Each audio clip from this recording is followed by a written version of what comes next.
जोडिएका कुराहरू छन्। मलाई जब के डाक्टर किरण अलि डाक्टर साहब हुनुहुन्छ, उहाँले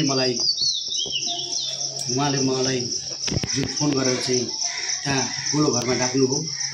गोलो घरमा डाक्दाखेरि जुन हस्पिटलको गोलो घरमा डाक्नुभयो, डाक्दाखेरि उहाँ रोएर बसिरहनु भएको रहेछ।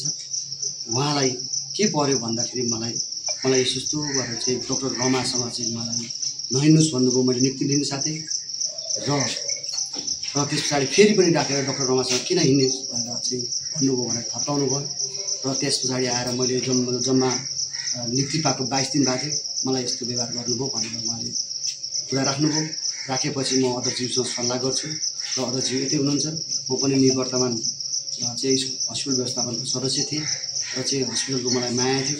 मैले उहाँ अध्यक्षज्यूलाई राखेपछि ल ठिकै छ, उहाँको कार्यकक्षमै गएर चाहिँ कुरा गरौँ न भन्ने कुरो गर्नुभयो।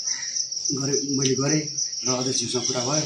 अनि त्यहाँका कुराहरू चाहिँ डाक्टर किरणले जुन कुराहरू 22 दिन भएको थियो उहाँले नियुक्ति लिएको र उहाँले चाहिँ जुन उहाँ आउने साथै चाहिँ के गर्नुभएको छ, उहाँले एउटा कर्मचारी चाहिँ मेस चलाइरहनु भएको थियो।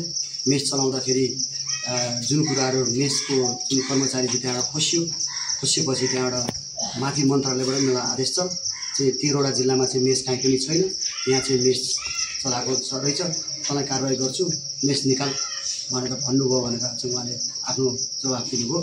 दिँदाखेरि डाक्टर किरणले अनि त्यसपछि त्यहाँबाट चाहिँ एकजना चाहिँ काम गर्ने मान्छे त्यहीँ हस्पिटलमा रहेछ, प्राइभेट मान्छे, उहाँले पापान्से दिएर फेरि त्यहाँ चाहिँ मेस चलाउनु भएछ। मेस चलाउँदाखेरि अनि त्यहाँबाट फेरि सामान खुसियो। त्यहाँबाट चाहिँ त्यहाँका भाँडाकुँडाहरू सबै बोरामा हालेर डाक्टर त्यसले खोज्नु भएछ र चाहिँ त्यहाँ पछाडि फेरि त्यो जुन काम गर्ने मान्छेलाई पनि त्यो जुन उहाँहरूले पापान्से दिएको डाक्टरहरू सबै मिलेर पापान्से दिएको मान्छेलाई पनि त्यहाँ नबस तल हटाइदिन्छ भनेर चाहिँ उहाँले यति कुरा गर्नुभयो। त्यसपछि फेरि चाहिँ जार त्यहाँको चाहिँ मिलर त्यो जार हुँदो रहेछ, जार पानी खाने जार डाक्टरहरूको त्यहाँभित्र रहेछ। त्यो भित्र चाहिँ पानी खाने कुरामा चाहिँ त्यो पनि खोसेर अहिले उहाँको कोठामा रहेछ भन्ने कुरो उहाँले मलाई जानकारी दिनुभयो। ठिकै छ, यो कुराहरू म चाहिँ उहाँलाई के अरे अध्यक्षज्यूलाई राख्छु भनेर म त्यहाँबाट मास्तिर लागेँ। डाक्टर रुँदै हुनुहुन्थ्यो। अनि त्यस पछाडि मैले फेरि अध्यक्षज्यू र म उहाँको कार्यकक्षमा पस्दाखेरि अनि उहाँलाई हामीले धेरै कुराहरू सम्झायौँ। त्यहाँभित्र धेरै कुराहरू डाक्टर साहब यो के भएको, यहाँ चाहिँ कर्मचारीहरू मिलाउनुहोस् भनेर हामीले धेरै कुराहरू सम्झाएँ। त्यहाँ पछाडि त्यहाँको भोलिपल्ट शिविर थियो।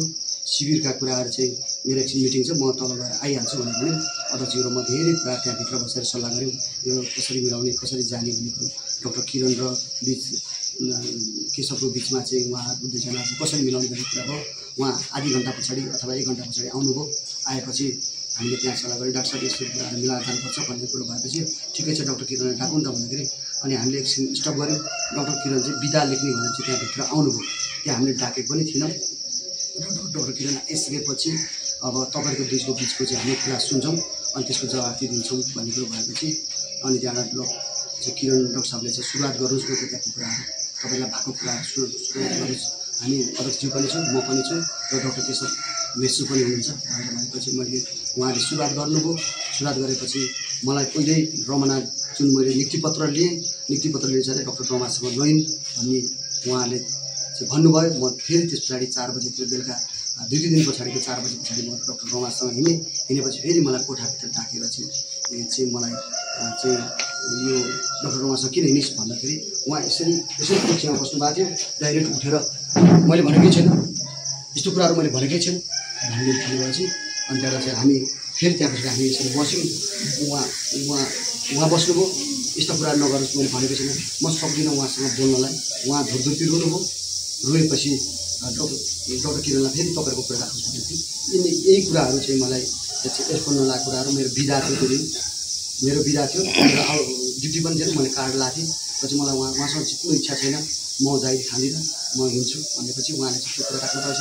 उहाँ जुरुक्क फेरि उठेर कुर्सी फर्काएर चाहिँ उहाँले के भन्नुभयो भने डाक्टर किरणको म जाहिर खाइदिन्छु र चाहिँ म रिन्यु नै गर्दिनँ, यो हस्पिटल मैले बनाएको, डाक्टर म अध्यक्ष र म स्वयं छु, यो हस्पिटल मैले बनाएको र चाहिँ यो कसैले बनाएको होइन भनेर बुझेछु। उहाँ फेरि रुनुभयो।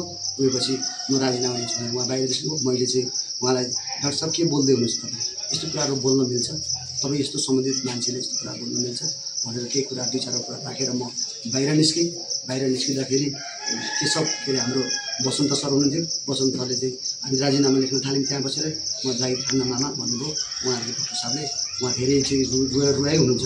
अनि वसन्त भन्ने स्टोर हुनुहुन्छ, उहाँले चाहिँ राजीनामा नदिनुहोस् भनेर अध्यक्षज्यू फेरि बाहिर आएर चाहिँ अध्यक्षज्यूले चाहिँ फेरि राजीनामा नदिनुहोस्, हामी यसको छलफल गर्छौँ भनेर त्यहाँ निस्केको छु। म त्यसबारे मलाई यो विषयमा केही थाहा भएन। जुन कुराहरू आरोप लगाइएको छ म माथि, जुन कुराहरू जस्तै मलाई चाहिँ पैसा मागेको भन्ने कुरा आएको छ र खाजाको होटलको पैसाहरू दिएको भन्ने कुरा आएको छ। म चाहिँ जुन यहाँ रामेछापको होटलमा उहाँले कुन जुन अस्पतालले पैसा तिरेको केदारकाण्डको काममा बिल तपाईँहरूले भेट्नुभयो अथवा चाहिँ केही कुराहरू भेट्नुभयो, रामेछाप बजारदेखि काठमाडौँदेखि मन्थलीसम्म कुनै बिल चाहिँ डाक्टर केशवले तिरेको अथवा हस्पिटलले बिल तिरेको देख्नुभयो भने म त्यसको सजाय भोग्न तयारी छु।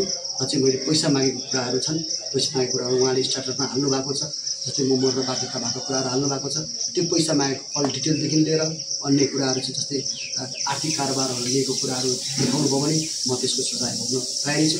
नत्र भने डाक्टर केशवलाई यो कारवाही हुनुपर्नेछ। यो सबै ठाउँ चाहिँ मिडियामा गएको छ। म चाहिँ अन्य कुराहरू चाहिँ म के भन्न चाहन्छु भने जुन कुराहरू चाहिँ वसन्त सर अनि त्यहाँबाट आएर चाहिँ छवि सर जस्ता टिभी सरलाई थाहा छ भन्ने कुरा भएको छ। तपाईँहरूले पनि उहाँहरूसँग गएर चाहिँ मैले आर्थिक कारोबार अथवा चाहिँ होटलमा बिल तिरेको छ भने उहाँहरूलाई सोध्न पनि मैले हजुरहरूलाई अनुरोध गर्न चाहेँ। र अन्य कुराहरू जुन हस्पिटलमा चाहिँ गतिविधि भएको छ, धेरै कुराहरू गतिविधि भएको छ। यो फेसबुकमा धेरै कुराहरू लेखेको छ। यहाँको हस्पिटलको विस्तृत जानकारी चाहिँ हेर्नको लागि सम्पूर्णलाई म के आग्रह गर्नु छ भने हस्पिटल कस्तो अवस्थामा छ भनेर तपाईँहरूले हेर्नको लागि आउनुहुन्न भन्ने म अनुरोध गर्न चाहन्छु। जुन मैले चाहिँ जुन आरोप लागेको छ, मलाई चाहिँ ठुलो आरोप लागेको छ, म माथि ठुलो अपराध भएको छ, यो चाहिँ छानबिन होस् भन्न चाहन्छु।